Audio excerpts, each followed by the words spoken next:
AE's Circle Up session, the 90s edition. And we have some really amazing folks tonight that are with us. So we're going to go ahead and dive in and let them introduce themselves and get to some questions. And we'll hopefully, have time for your questions and some more stories. And yeah, thank you all for being here.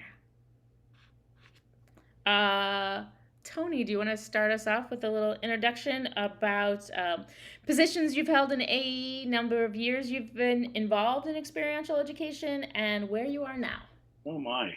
All right. So Tony Alvarez, residing in Ann Arbor, Michigan right now. I in 1985, after having tried different sort of creative kinds of ventures on my own, I discovered through an MSW intern who was assigned to me, I discovered Project Adventure, and then through that, I discovered Carl Ronke, and then through that, I discovered AEE. And so starting in 85, I started to do some trainings, going to trainings and stuff to learn more about this. I had been doing experiential work for probably 7 or 8 years before that. I'm a social worker, and so I was doing clinical and school social work. And talk therapy wasn't going where I wanted it to go, and it just felt wrong for me. I was born and raised in the Philippines, and the idea of sort of asking people questions about their personal lives just did not resonate with me. And a relationship was key. And anyway, so those things just didn't work with the sort of the MSW sort of perspective. And so I heard from a mentor about experiential sort of work for middle management people in the business world, and she gave me 3 manuals by Pfeiffer and Jones, and I started reading those things, and I thought, what was she thinking? Why is she giving me these books about how to work with middle management? I worked with 2nd graders and 3rd graders with emotional and learning disabilities. What the heck, But anyway, I used my creativity and took 1 or 2 activities from there, and I practiced on that, and it was just like amazing. And so I did that for 6 or 7 years, and then the student came to join me in my school as an intern, and I said, just watch me for a minute and then we can talk, because I'm busy running a group. And I did a group, and when I got done, he said, oh, you do adventure? And I'm like, okay, tell me more. And he said, oh, I'm from North Carolina. We had Project Adventure over there, Outward Bound, and none of those resonated for me. I grew up in the Philippines, so it's like, tell me more. And he said, I have Islands of Healing and, cobras and cows, Anyway, that's how I was introduced to adventure. And I found what I thought, at least in writing, my people. I went to my first national conference in Lake Junaluska in 1987 or 88, and just fell in love. I was just like, oh my gosh, right? So that was really cool. And in those days, there was not much therapy being talked about. Clearly all the work was therapeutic, but nothing about therapy. And I didn't really come into, I got into TAPG probably 90, 89, 90. I don't know. I don't remember exactly what year. And then that became like the place for me. And so I've been a member of TAPG since 90 or 91. And I was the chair of that committee for many years. I was the chair of the committee in the Heartland region. We had a strong, robust Heartland region. And I spent, I think, 7 or 8 years being the chair of that council. And I was anyway, did all these different things for AEE. But really sort of funneled my focus and interest in the work of the therapeutic work that was happening, and really wanting to sort of invite sort of the social work and the clinical psychologists and the counselor sort of perspective into the work that we're doing to make it more intentional. And so again, for the last 30 years, I've been, the chair of that, the coach to this, to that, just different components, whatever I can do to sort of help out and not be such a big blocking body in the room for people to grow and things. So that's been my experience with AEE. In my practice, I went from talk therapy to experiential work to adventure work, and by the time I got to the University of Michigan, where I was teaching graduate school, I was full-on adventure-based practitioner.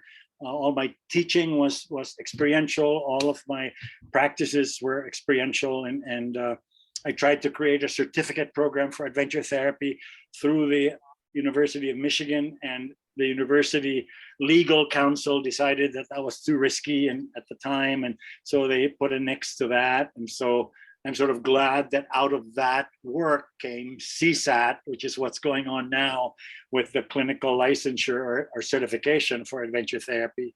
I love this practice. You know, my kids grew up in adventure. I have 3 kids. All 3 of them are facilitators.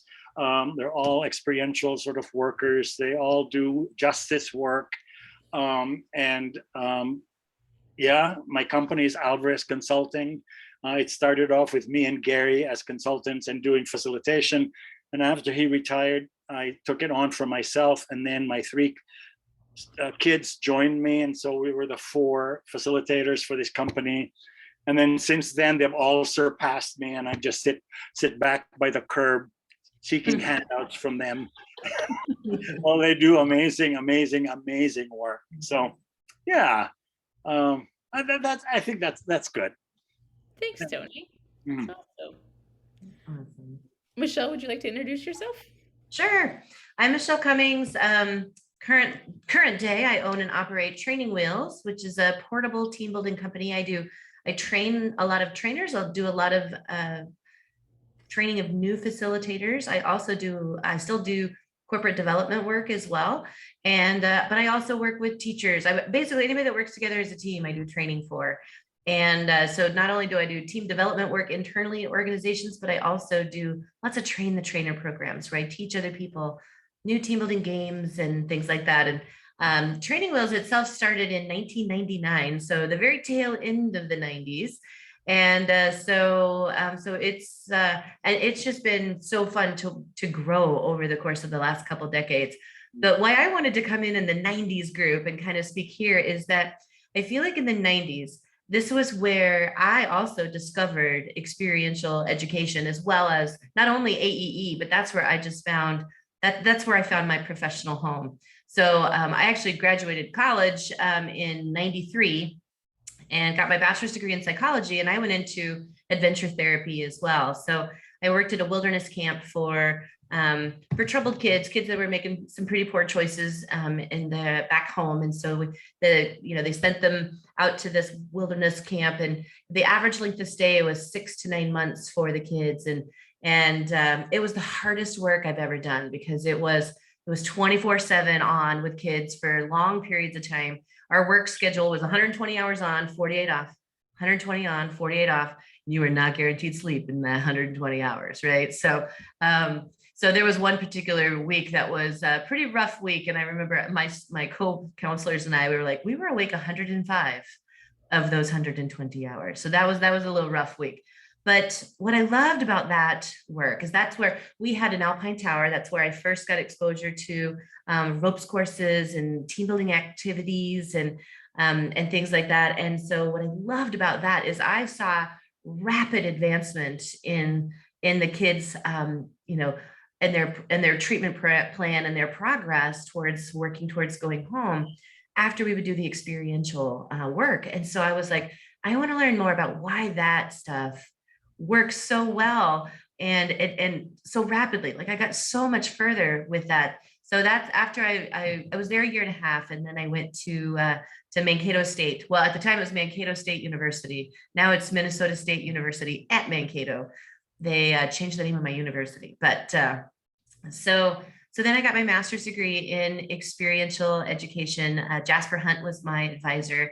And that was, I think, the most educational year of my entire life. Like I took every class that he offered. It was like I just was a sponge, and all the theory and all of that went behind the scenes with it, I was just thrilled with. It was so much fun to learn in that way, and just to learn why experiential just advances and works so well. So then I found my job from there is I got I also went to work at another facility that worked with kids, but half the month they did a 10-day intervention program for kids that were just starting to get into some trouble. So trying to head them off at the pass, if you will. So we did a 10-day program, then we had a week off, and then we did the next week, next week or two, we would do corporate and community work. And so that's where I'm like, oh my gosh, adults can play these games too, right? Like this stuff isn't just reserved for kids. So, so anyway, so that was so that's kind of where I got my toes in the water with doing this work with adults as well. So, and through that process, I actually wrote a grant while I worked there to get another. Alpine Tower was the only really ropes course builder that I knew. So I just opened up my chat box. Ed, I see your note there. The camp I worked at down in Texas was called the Salesmanship Club Youth Camp, which is a strange name for a camp, a wilderness camp, but it was funded by the Salesmanship Club in Dallas, Texas. And so the Salesmanship Club, they are a philanthropic organization in Dallas, Texas that raise funds for different nonprofits. So they host the Byron Nelson Golf Tournament every year, and all the proceeds from that would go to fund camp. And it was like $25 million a year that they would donate. And so kids could go for free, or they were on a sliding scale or something like that. So, my co-counselor, which most people here on the call might know, is that's where Christine Norton and I met. We were co-counselors at that organization. So I have known Christine since my first job out of college. So we have been soul sisters since the start. And so it's been fun for both of us to have AEE be our professional home and continue on from there. So, and from there, I wrote a grant to get an Alpine Tower built at my facility that I was at. And through that, I got to know Joe Lackey and Mike Fischescher very, very well through that process. And so after my commitment was done there, they brought me on they were building so many towers at that point in time that they're like, we need someone that has experience with our particular ropes course, because so many people are building this, but they don't know what to do with them.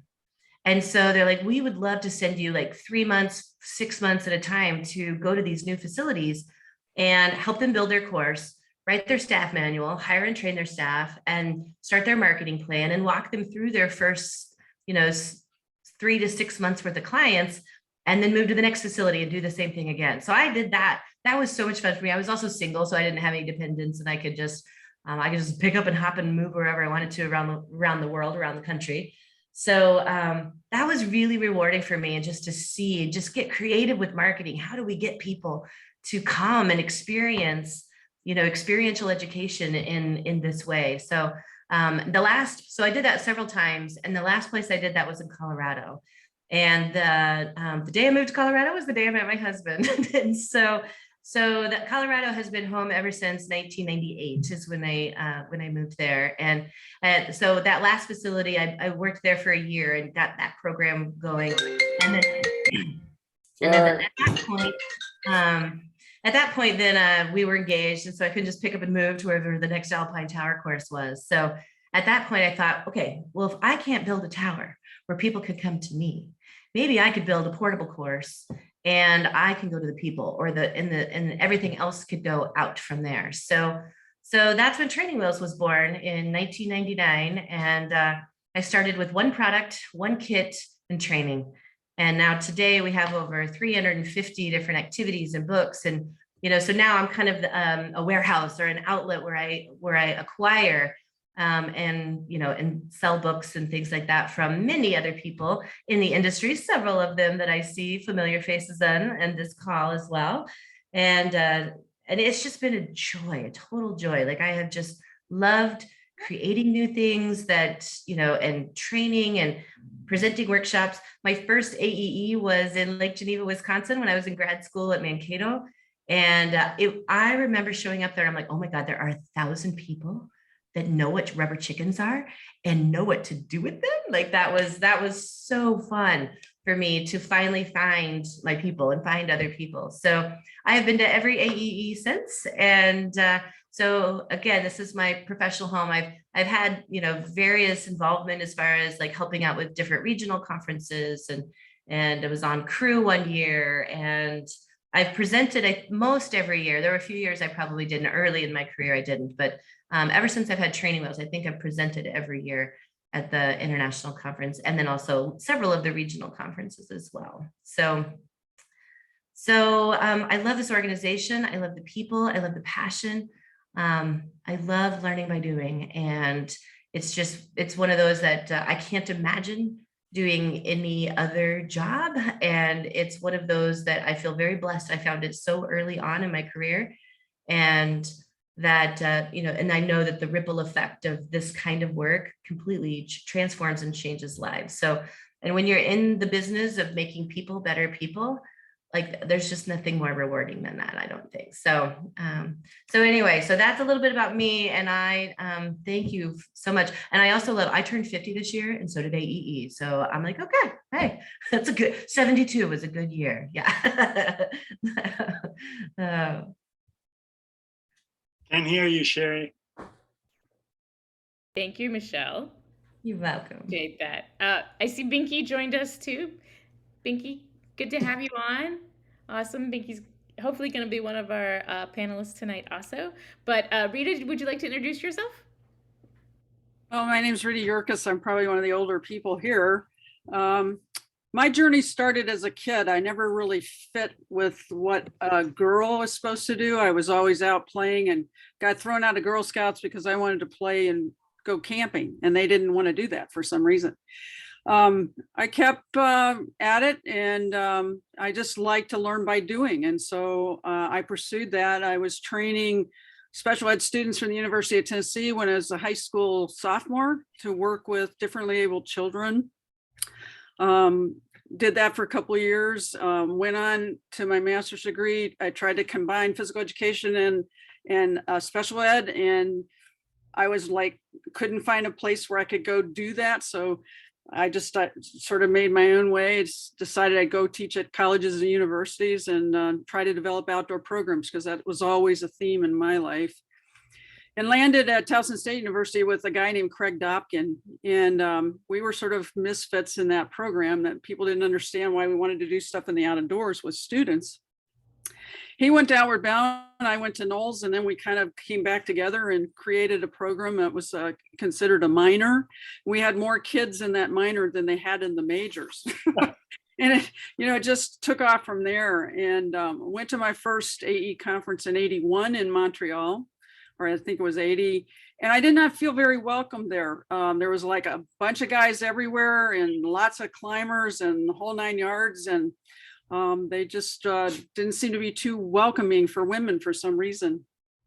So I went to a men's and women's special interest group, and it was mostly women, and decided that I really liked the workshops and stuff, but I didn't quite like the environment that AEE was presenting.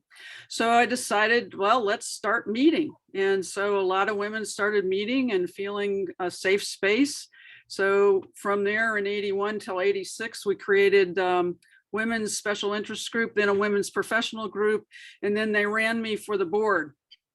When they ran me for the board, I was surprised because I actually got elected in '86. And then they added an extra guy to the board, because I don't know why, but they did.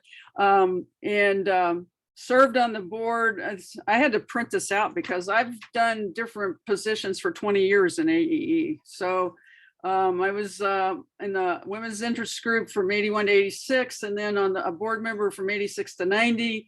Then in '90, I became the president, and then we lost our executive director. So then I was a volunteer interim executive director running AEE from my office in Chicago, and did that for almost a year while we searched for a new director. And then served as past president, was on the board, and then from there moved to the Accreditation Council, where I served about 10 years there, chaired the Accreditation Council, and also served as a reviewer and what have you. As president, I was president when we were examining whether or not we were going to do accreditation, and that's a story in itself.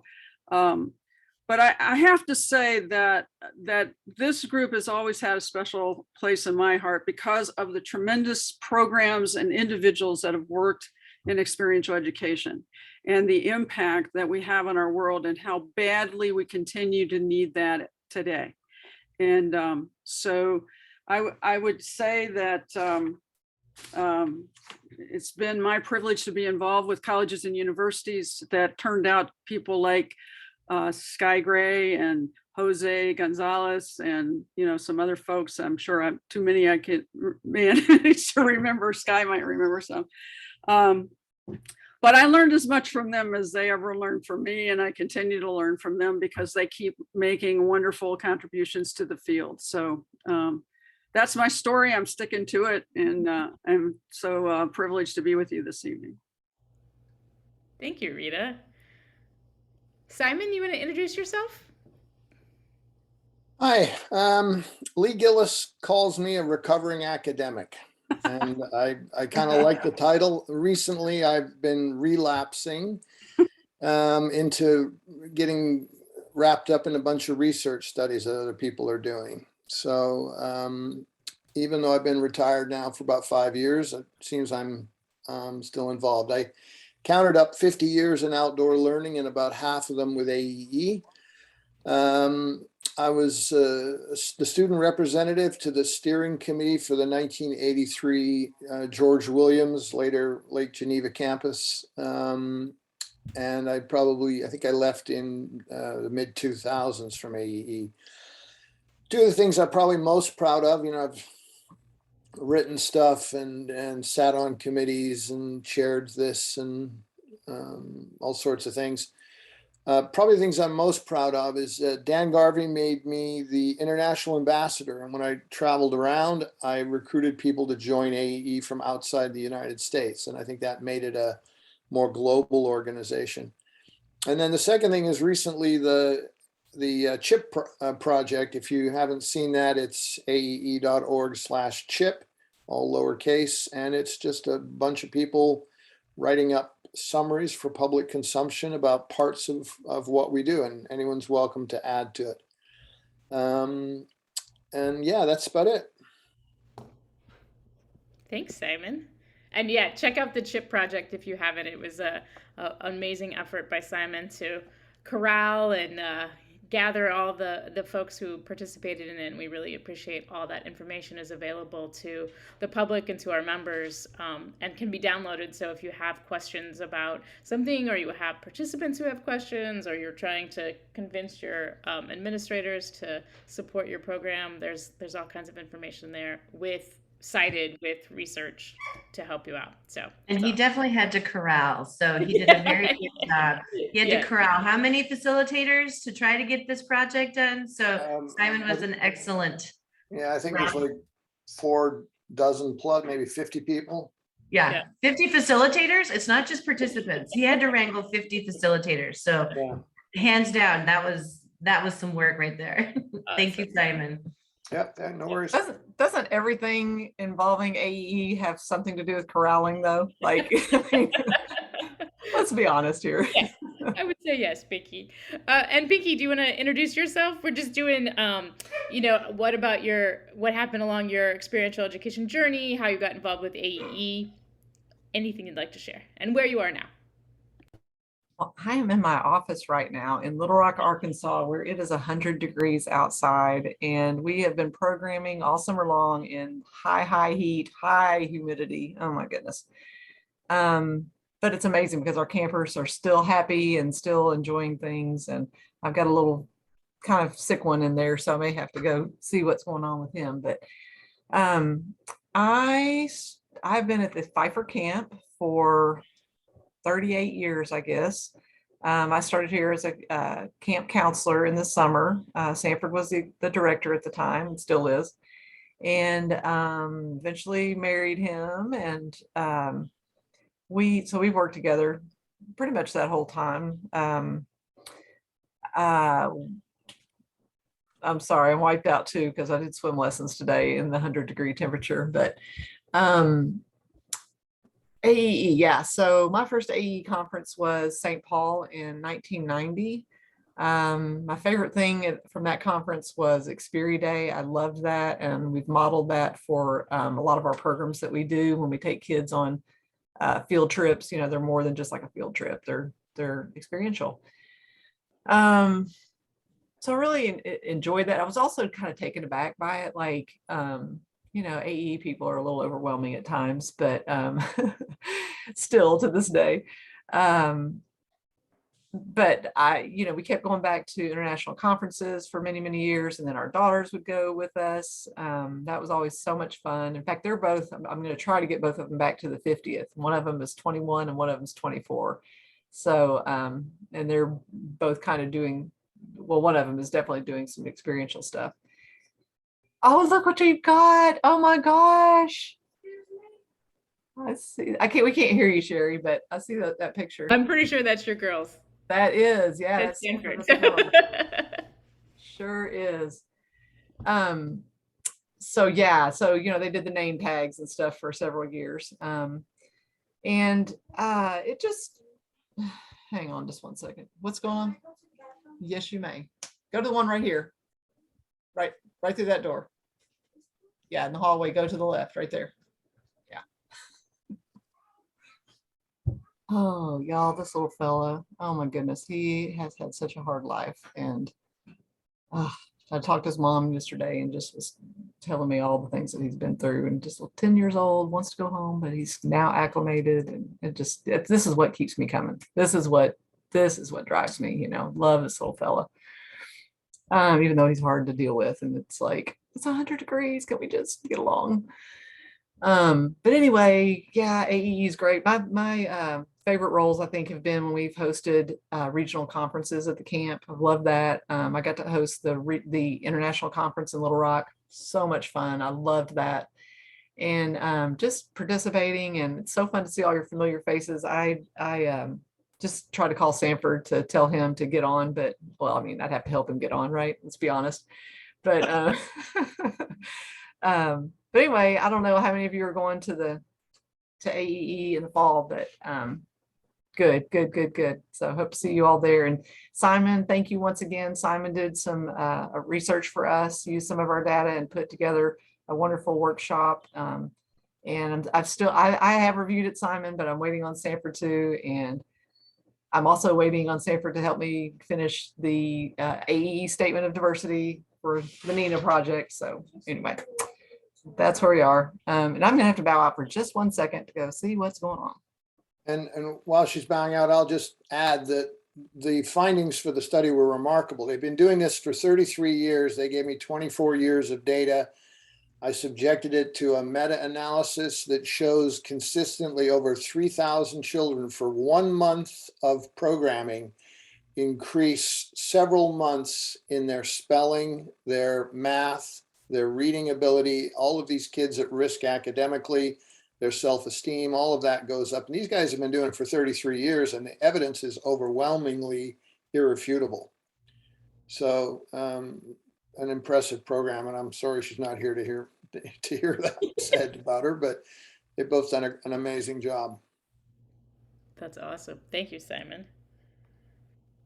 And a little bit on that note, what do you think, and anybody can answer this, what do you think were the major accomplishments for experiential education and AEE during the 90s? Rita, go ahead.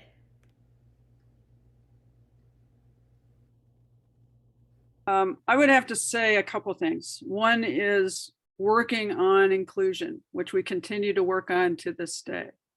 And there was a tremendous effort made by the Women's Professional Group that was sort of pushing the board, but then the board did get on board, so to speak, and really tried to work on this, although we still have many challenges to do today, and I think we're continuing to try. The other thing is accreditation. I was president at the time that we called a task force to look at the possibility. We were 100,000 or more in debt. We brought in a consultant that does this kind of thing and gave the board the message that there's no way that we could afford to do this. And so after a day of this, hearing from this consultant, I go, well, okay, I think we need to have a motion here. And it's typical AEE people, everybody voted to go for it. And it was a struggle. It was a real struggle, not only putting in the standards and getting the standards together, but also convincing our own members that it was important to do. And then what we saw happening was other organizations copying our standards and not going through accreditation, but using them as the standards in the field for experiential learning, adventure education. So that was pretty monumental achievement, but it took a lot of hands on deck and a lot of practitioners helping. And then research was the other peer, I think, of really saying, we need to know that what we say we're doing, we can show we're doing it. And Simon was a leader in that regard. Mike Gass came on strong.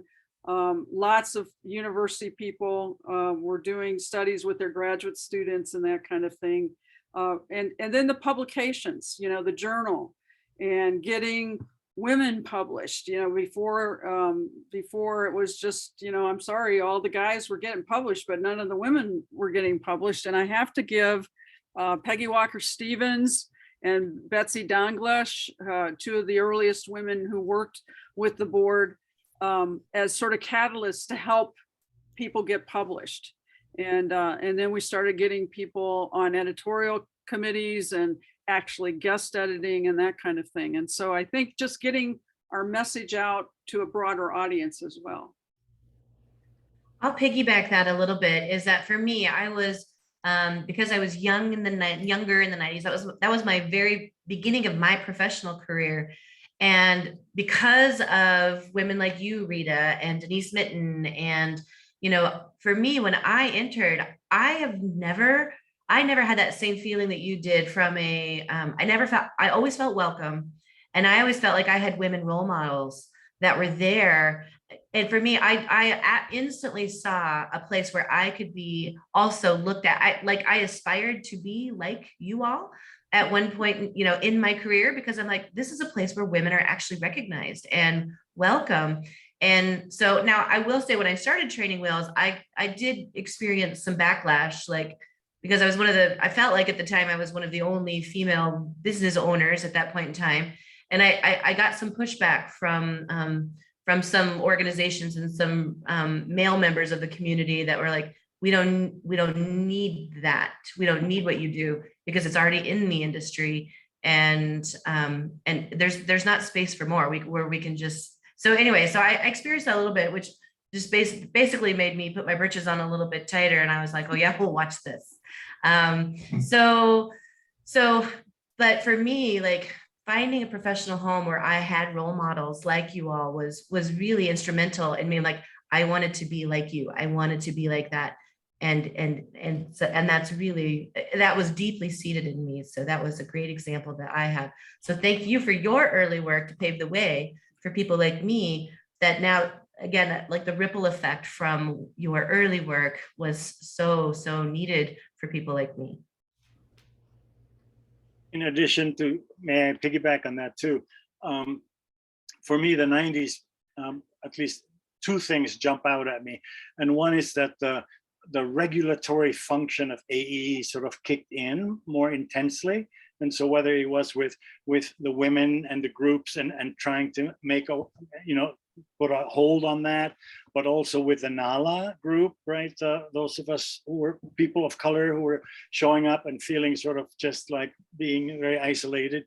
So, but also in terms of TAPG was kicking up a storm, thinking about professionalizing and what does that look like, and who should be a therapist or an adventure, whatever, all the language. So there was a lot of tightening up. And again, I remember very much a lot of time with you there, Simon, in those years in the late 80s, early 90s of much of these conversations. So I sort of felt like the 90s was when we regulated more. I think what we lost from that process of the regulatory process was also the sort of the the amazing guides, had river guides and wilderness folks who had no degrees but had amazing skills at guiding and being with people. And those folks who more and more, as they listen to the regulatory, oh, we need to have this degree and that degree, that there wasn't a box that accommodated them so much. That was a feeling I was experiencing within the association. But also remember very clearly, might have been 95, West Virginia or somewhere, we had our AE conference down there somewhere, when I remember during the big members meeting, Christiane Teen at the time sort of made an announcement, hey, at the end of this meeting, if you're a social worker, meet at the bar, like that, right, to have a conversation. And I think there were 6 social workers who showed up at this gathering, and I was there, and I brought with me 3 student interns, MSW students. And then Christiane was there, and I don't remember, there were 2 or 3 other people, but it was a small group. And I thought, wow, we don't have enough, social workers in the room here. And this is such a good place for social work, right?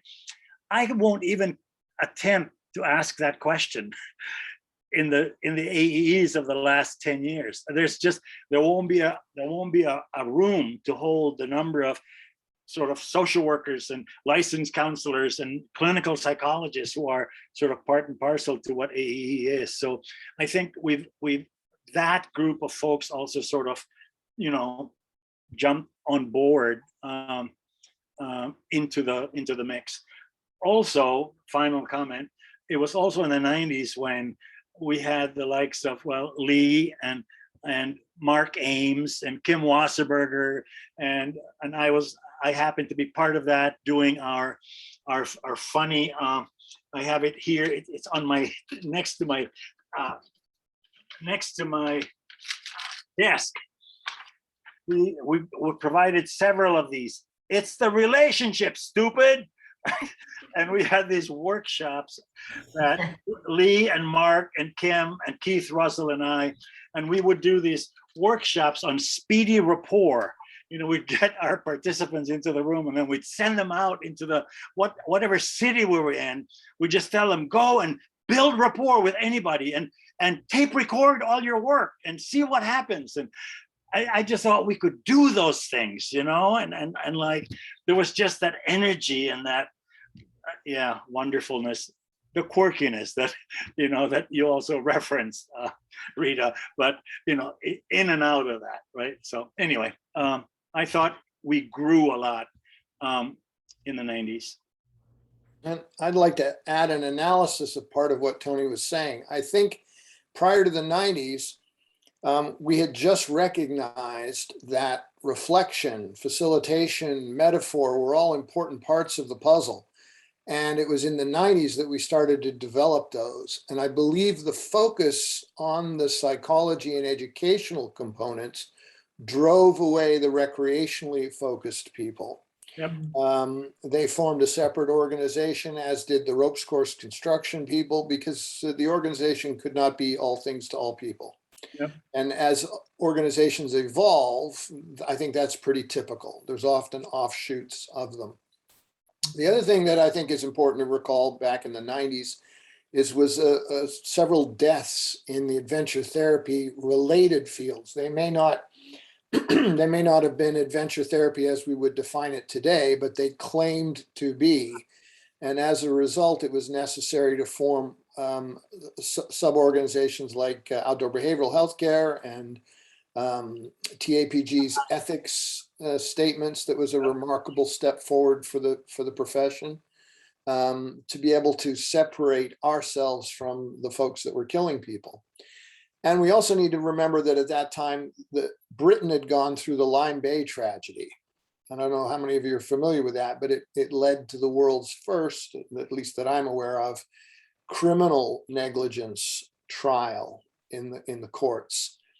And we avoided that in the United States with the Mount Hood tragedy because it was a religious school. The parents bought into the model, and nobody decided to sue or even bring criminal charges. But I think every nation goes through that, and it's part of the evolution. And I think those things were weighing heavily on the organization at the time. So yeah, that's I just wanted to add those pieces to the mix. Thank you. Just to dovetail on that, Simon, there was also a crisis around insurance coverage as it was all of that in the 90s. That was pretty significant. Yeah, I think that was the late 80s, early 90s, as I recall. Yeah. Yeah. That was also when folks like Reb Gray, I think, came to the forefront to try and analyze these things and help organizations with risk management in a way that was healthy and also very consistent with legal precedent at the time. And I think Reb and Betty Vandersmith teamed together and actually did, workshops at AEE and really helped with developing risk management standards because of their work in the law field. Right. And then both of them served on the accreditation council but when I was a director of accreditation and Rita was on the council. So they were definitely influential and they were a great team. Lots of shared mutual respect there. And I think it was this work within the organization of collaboration around risk management program accreditation that was really a gift that the association gave to the world, because I see other countries struggling with these same things now and trying to follow. They recognize that certifying leaders doesn't ensure safety because it's a much broader perspective. So they look to what AEE has been doing, and it's created an amazing standard, all the hard work that was done in those days. Mm-hmm. I think also the sense of community in tragedy. I remember Deb Ajongo's first day on the job at the University of Alaska was a major mountaineering accident that happened. And she really was confronted from day one.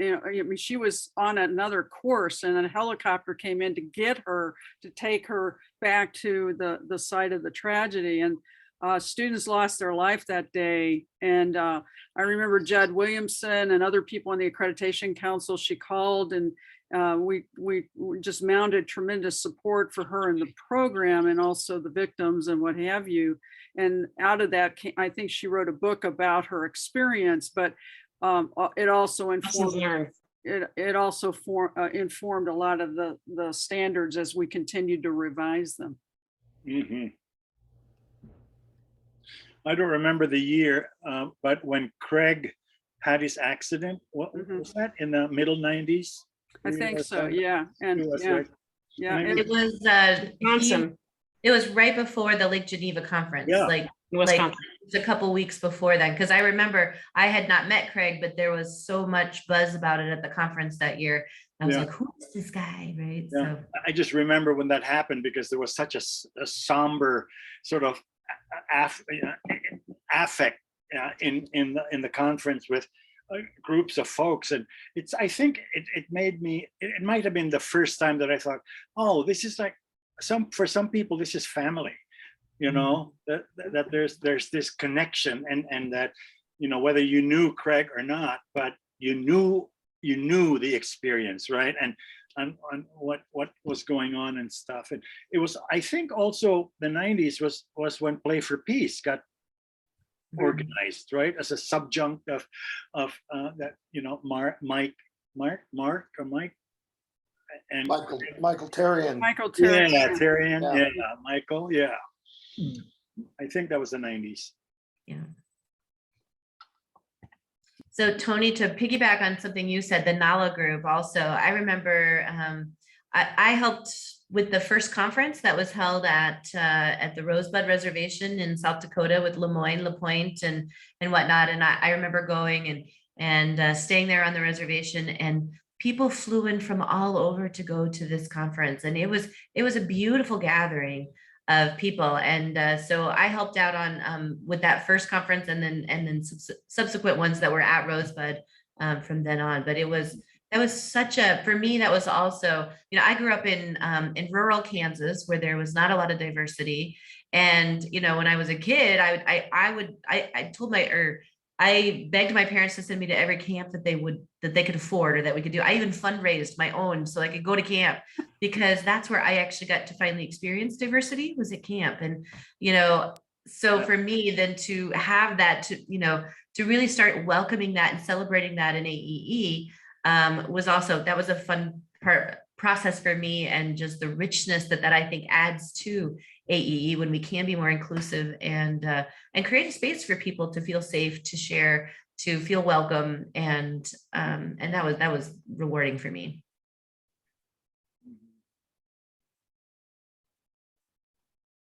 Thank you all. Next question. What have you seen come to fruition? And a little bit was answered in the last question, but what were your hopes for experiential education during that time, and what have you seen come to fruition as of now? I'd like to get on a soapbox for a second. I think it's called the curse of the black box phenomenon. We have not identified how and why what we do works. In the 90s, we had an idea that it involved reflection on practice, tries, or mastery attempts to overcome dissonance. We knew metaphor was important. We knew all of these components, but we never really got around to figuring it out. And because of that, we couldn't express how we were special or powerful.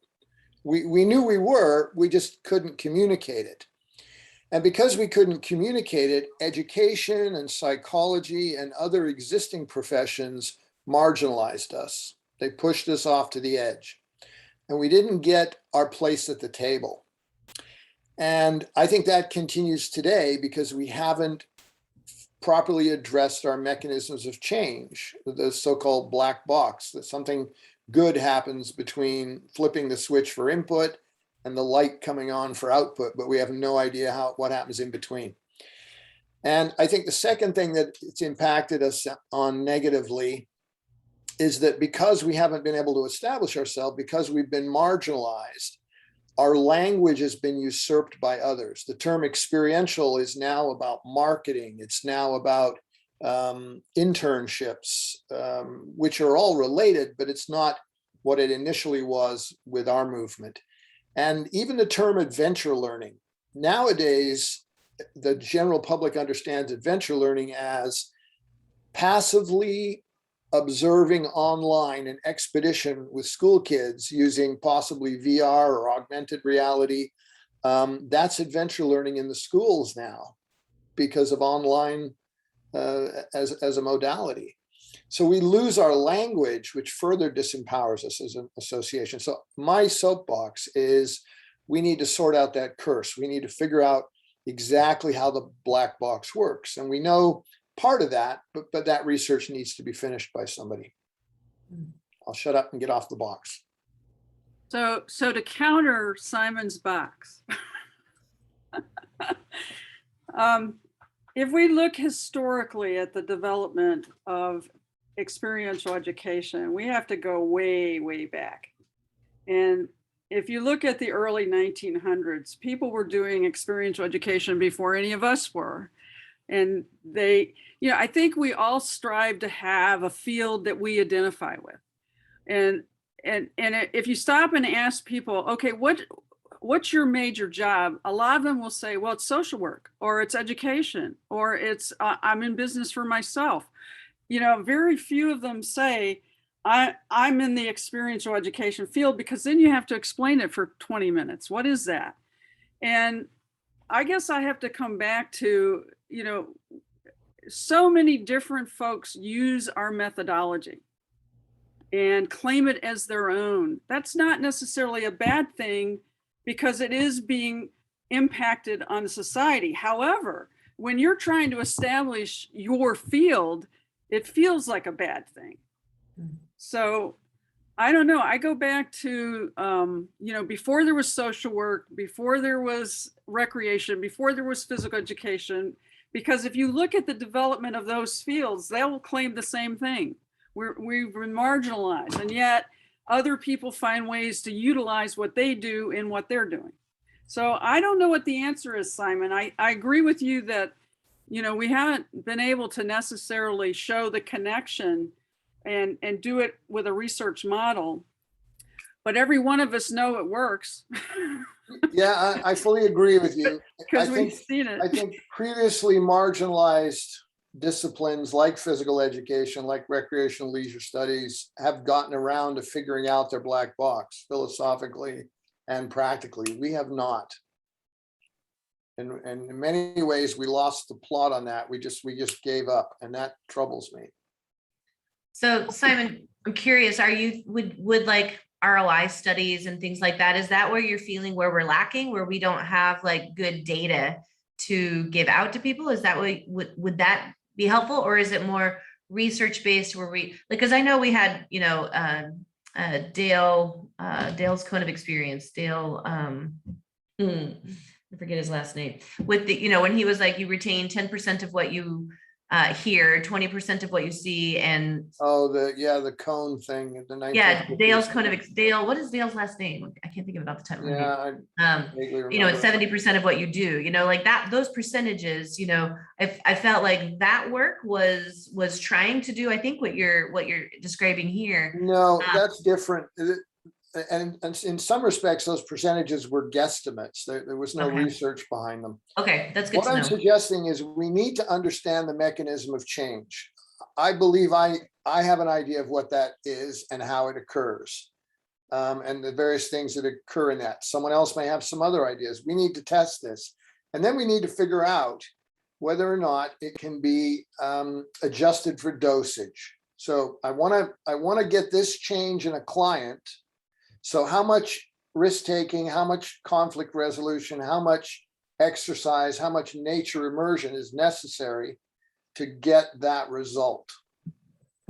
And if we can do that, we can show that not only do we understand how and why it works, but we can also control it the same way a physician would control a prescription. Now, we may never get there because it's a difficult thing to study, but we've at least got to get some evidence to do that. Right now, it's a good feeling. And I don't think that's enough to be taken seriously outside of our own influence. I think it's a tall order that you're talking about for sure. And to me, it kind of goes back to just to be a successful experiential educator or experiential anything. Uh-oh, I've got to go again. Bye. I sort of wanted to again add to that conversation that as I've gotten older and in my, I don't know, 5th year or 4th year of retirement supposedly, and I think about when I think about the work that we do, we're doing it in a context. So whether you're a clinician one-on-one or you're doing a large group or whatever, it's a context, and that in that context, the common denominator is the facilitator or the therapist or the guide. And I don't know, maybe as a field, we don't want to say it's all about the guide. If you go to a workshop that, Michelle is running, it's going to be good because it's Michelle. But if she gave her agenda to, somebody else, it's not going to be Michelle's workshop. It's going to be, that's other person's energy and affectation is going to show up. I don't know how many times over the years I've heard from time and time again, it's sort of like, you just can't, you can't be Mike Gass, or you just can't be Tony Alvarez, or you just can't be Michelle. And it's like, well, I certainly don't want you to be me, but I'm an important part of the box by which this work is happening. And I don't know that I'm afraid, because I talked to the current researchers in AEE and to put all that energy on like the person in the room takes away the power of EE. But I don't think it does.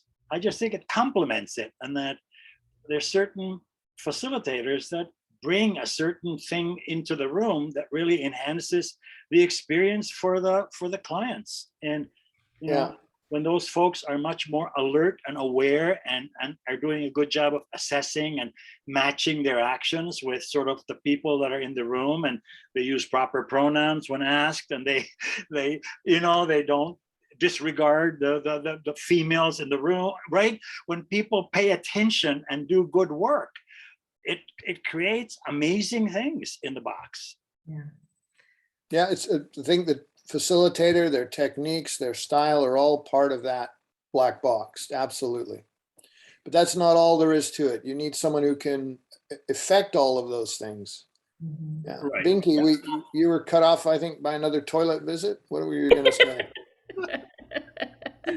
Sadly, that is so true. Yeah. Go home, unfortunately. Pretty much what Tony said is what I was going to say, that it's really, it's kind of all about the person and being able to pull it off. I mean, you can have the nuts and bolts, but you've got to be able to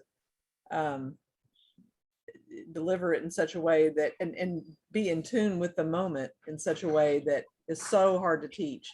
And I think the only way to really teach that is to model it. That's what we found at the camp. I mean, that seems to be our best counselors are the ones that, you know, have grown up with it and have seen it modeled.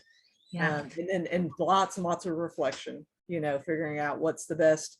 Why did that work? Did that work? You know, so much of that. And, you know, I think you know, ACA, American Camping Association, has done a 5-year study on does camp make a difference in the life of a child, and they have really done an amazing amount of work with their camps and what have you. So I'd invite you to go to their website. It's acacamps.org, and just look at their research and just see what they developed over time.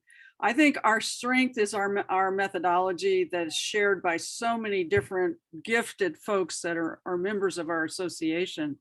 And we will continue to struggle with this as long as we have kindred spirits like the people on this call and beyond, who believe in learn by doing and letting the learner set their pace and discover the world around them. And I just have to say thank you to everybody on this panel tonight. And I'm so looking forward to the 50th conference, because there are so many people that I owe a debt of gratitude who've helped shape my career and also given me ideas to try, and also been support people there when I needed somebody to call and talk about a different challenge or whatever. So I don't know if we're where we are in time, Sherry, but Rita, that was perfect. Actually, that was a great end to our conversation, which is amazing. And thank you all so much. It's again, I feel super lucky to sit in this space and learn from you all and hear the amazing things that are happening in your lives and what you've experienced over the course of AE's life. So thank you all. Conference is November 10th through the 13th in Black Mountain, North Carolina. Lots of good things happening there. We have so many people volunteering their time and their space and their knowledge. We had an amazing record number of workshop proposals in, or trying to get as many of those in as possible.